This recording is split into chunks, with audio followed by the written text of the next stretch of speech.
Hi everyone, News Channel 5's Chris Conti here, holding down the fort on Open Line with Michelle Johnson from the Tennessee Justice Center, the executive director over there. You guys deal with mainly health policy, looking out for folks who maybe don't really know how to navigate the healthcare system and a lot of other issues, right? Right, red tape warriors. Red tape warriors. So we've been talking a lot about medical debt. Just in case you're just joining us, this is all part of our new initiative called Medical Debt Rescue that we started today. So News Channel 5 has taken a $15,000 donation. We have given it to a nonprofit called RIP Medical Debt, not affiliated with the Tennessee Justice Center. And they have then taken that money and they have gone out and bought medical debt. And medical debt is so underpriced and it gets sold for pennies on the dollar to these debt collection agencies that are trying to make money, that our $15,000 donation managed to wipe out $1.8 million in medical bills for 600 people across Tennessee. So we cannot reiterate this enough. If you get one of these yellow envelopes this week, they went into the mail yesterday, not from us. We unfortunately can't choose who gets them. But if you get one of these yellow envelopes, hold on to it. Better yet, don't even open it. Just call me immediately. We would love to maybe see you opening the bill or the letter knowing that your debt has been paid off. But it's just astonishing that this works like this, and that it's so lopsided against the consumer, right? And nobody against the patient. Right, nobody knows that they could pay pennies on the dollar and basically relieve themselves of this huge burden and stress in their life. I know there was one of these medical debt experts we were talking to equated it to going out to dinner, and say you go out to dinner and you get a 5-course meal, you get an appetizer and a main course and a second course and dessert and coffee, and what happens with most people when you go out to dinner? You get the bill right away, right? I mean, before you leave the restaurant, you settle it up. But the way our healthcare system works is you go to the hospital and you maybe get all 5 courses, and then 60 days later you get a bill that is maybe broken down and you have no idea what's what or what you're being charged for. And now more often than not, most people's health insurance is not covering the vast amount, maybe sometimes, of what they owe initially, right? That's right, and you don't really know what's going to be covered and what's not going to be covered and what your insurance bargained for in terms of reduced prices, but it is just the most bureaucratic and overwhelming process for most people. And then if you are in the hospital, you're already sick or you have a loved one who's sick, so you're already pretty stressed out or traumatized. So then to add like layers and layers and layers of red tape on top of that, it's not like anybody sits down and says, I would like to have this CAT scan and this fancy doctor or this anesthesiologist. Nobody really, in healthcare, nobody really chooses those things. Right. They are sent by their insurance company to a doctor, to a hospital, and then oftentimes, those providers then who do everything from anesthesiology to lab, those come along with the hospital. So oftentimes people just are left with bills they didn't even know, that they didn't even know that provider. Right, right. And a lot of times too, I mean, people go to the hospital. It's not like they're choosing to go to get sick. Yes. You talk about different kinds of insurance: auto insurance, home insurance. I mean, people I think are learning now that health insurance is not the same thing. That there was always this kind of assumption, and of course, when maybe plans were better for a long time, that it was just going to catch you when you fall, and it doesn't necessarily. It doesn't. Or it may catch you part of the way, but you're responsible, at least for some of it. I mean, if you have a high deductible plan, most people just sign up and say, okay, well, it's a high deductible. But then when the rubber meets the road and you owe the first $10,000 on those medical bills, that's a lot of money for folks. Most families don't have $10,000 to pay, but the new, health insurance continues to get more and more expensive, and employers often are choosing plans that pass the cost off, so they aren't paying so much per month. So they're paying for higher deductible plans, higher co-insurance, higher co-payments, and most American families just can't bear that cost. And it seems like every year there's less that health insurance covers for families. We do want to invite people to call in. The number is 615-737-PLUS, 615-737-PLUS. We have some folks who've been waiting for a little bit, so we're going to get to them. John, you still with us? Yes. Where are you calling from, John? Calling from Kentucky. Kentucky. Okay. Do you have any? Do you have medical debt right now? What's going on? Well, I was down there in Tennessee, and I owned a house and everything, and I lost it due to medical debt. Really? And everything else. So it doesn't matter. I mean, I wasn't complaining or nothing. I just wanted to emphasize that. So what happened?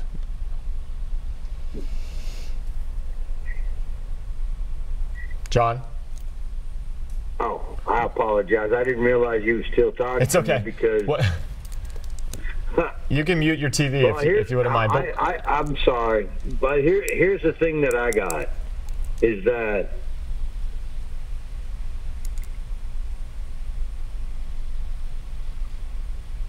John? Okay, we'll come back to John.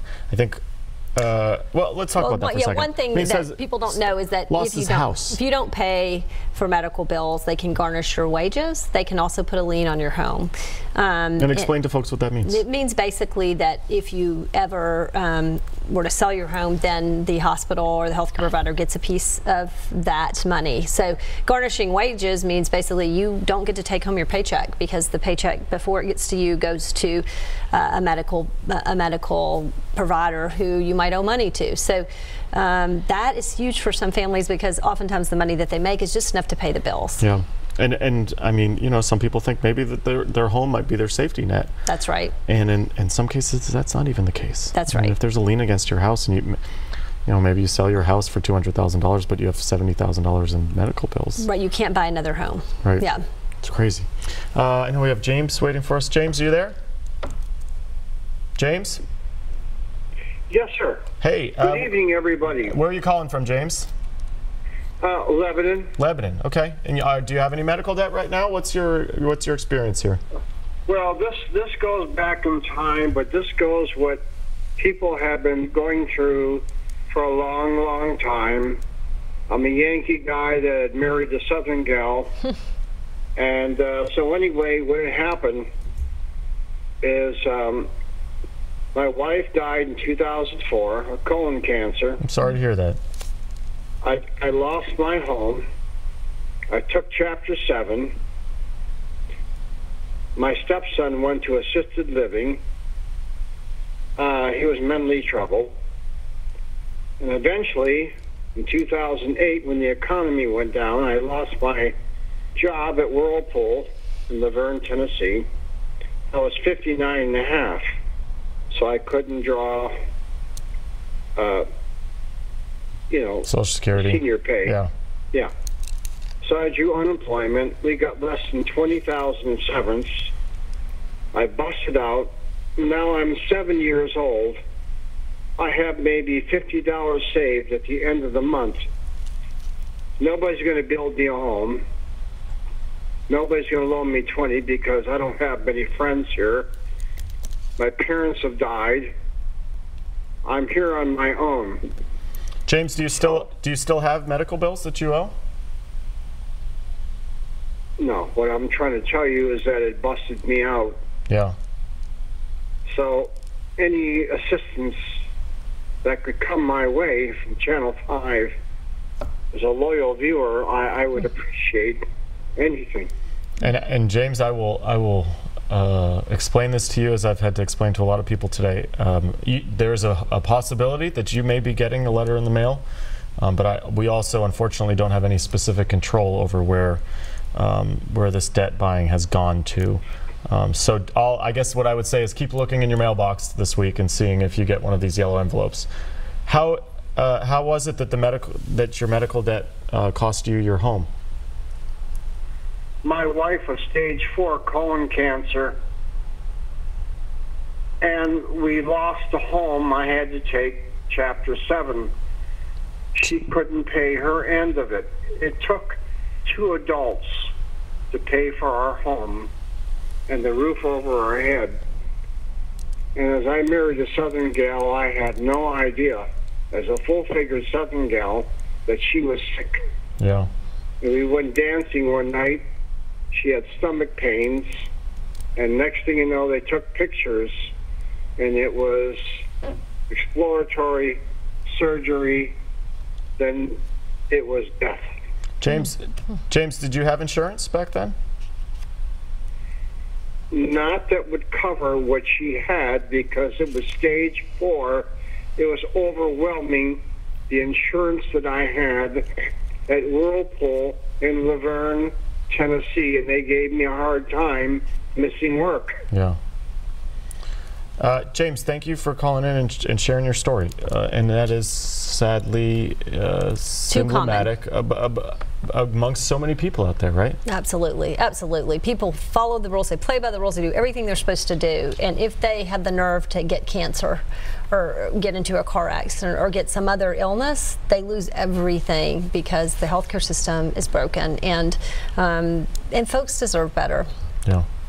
And I think what is so hard to comprehend about all this too is, I mean, you all are immersed in it much more than I am every day, but that you hear, there are so many stories like that, and there, more often than not, there's nothing that can be done. Yeah. Right? I mean, there's just, even people who have a fair, a nice cushion of savings don't have enough to cover the healthcare costs if you have a serious illness. Yeah. And so that's the thing that just is vitally important, that we have folks in Washington and Nashville figuring out how to solve these problems. Yeah. Still want to invite people to call in. The number 615-737-PLUS, 615-737-PLUS. I think Mark is on line 3. Mark, can you hear me? Mark? Yes. Can you hear me? I can hear you. Okay, yes. Where are you calling from, Mark? I'm calling from Springfield. Okay, and do you currently have medical debt, or what's your experience here? Yes, but a little different because about 4 years ago, I was involved in a situation that was my fault, but caused damage to hip and back, etc. Okay. And I was self-employed.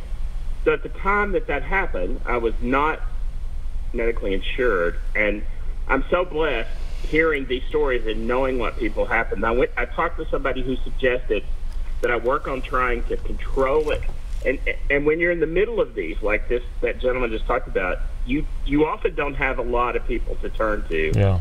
But talking to somebody, I was fortunate that I had some savings that was intended for retirement. So basically, I used, through good choices and with help of others, I paid the majority of the medical bills, and then over the next year really worked, and unfortunately I was pretty much a cash-only guy, so I had pretty good credit, and I used all my available credit cards at the time to pay the balance of my bills. So I have no medical bills left. I settled the last one on a credit card.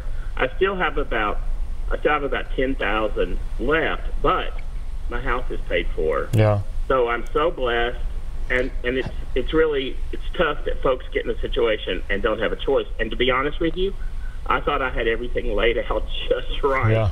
And thought I was doing well. So I'm so thrilled that you guys are doing this, and we're all learning how it affects all of us. Thank you. Mark, how much did you owe? Yeah. What I mean, do you have a total sum? I owed about $80,000. Oh, what was it like owing that much money? I mean, I know you've paid most of it off, but what does it do to a person?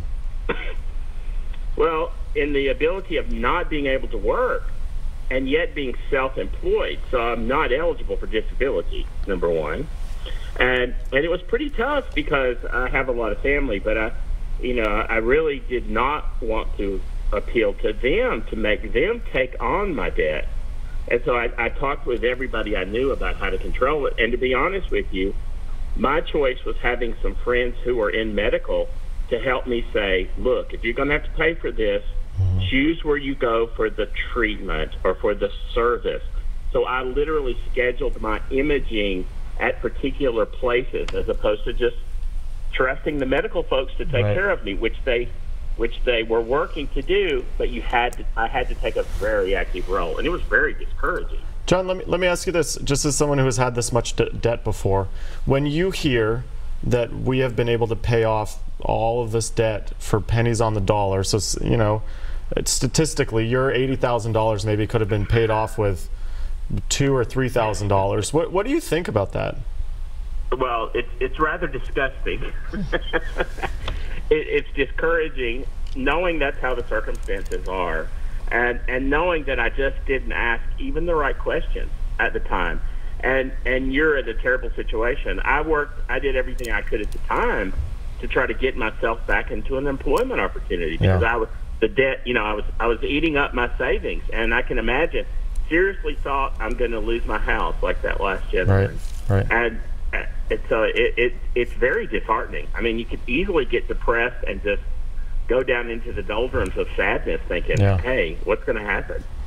Mark, thank you. What do you hear there in that story? First, it's important to know, if you have medical debt, don't put it on your credit cards, because there's a certain amount of protections that you get if it is medical debt. And if you put it on your credit card, you lose some of those protections. And though it worked out for Mark, it's really important, if anybody's listening at home, don't move the medical debt to your credit card. Because also too, you can work out a payment plan where there's no interest, right? That's right. So you don't want to be credit card paying interest on it. But in the broader story, what do you hear there? Well, he was lucky to know people who helped him make choices. The vast majority of Americans don't make choices in healthcare because it's complicated, because they don't know anybody, because they're in pain or their loved ones in pain, and so they go where they're told to go. But oftentimes, it's just the luck of, the draw of knowing somebody who might help you through the process. And in his case, he could wait, he could delay care long enough to find the pathway. But, mostly Americans want to pay off their debt. If they owe something,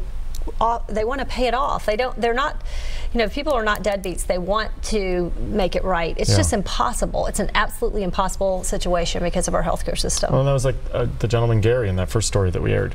I mean, he says, I want to pay this money off. I want, I want to be able to be done with this. Right. And in a lot of places, or a lot of instances, like Mark was saying, it just makes matters worse, because maybe you have an injury or an illness or something, and you're trying to get better and come out of it, and yet as you're doing that, these bills are just coming and they don't stop. Quicksand. It's like quicksand, and it keeps getting worse. And obviously, if you owe medical debt, it really impacts your credit score. Right. So if you're trying to take out a loan for a business or take out a loan for a house, it's very difficult to do that with debt. It dramatically impacts your credit score.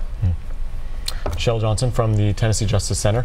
We will continue to take your calls here on Open Line about medical debt, anything medical related. The number 615-737-PLUS, 615-737-PLUS, and we will be right back.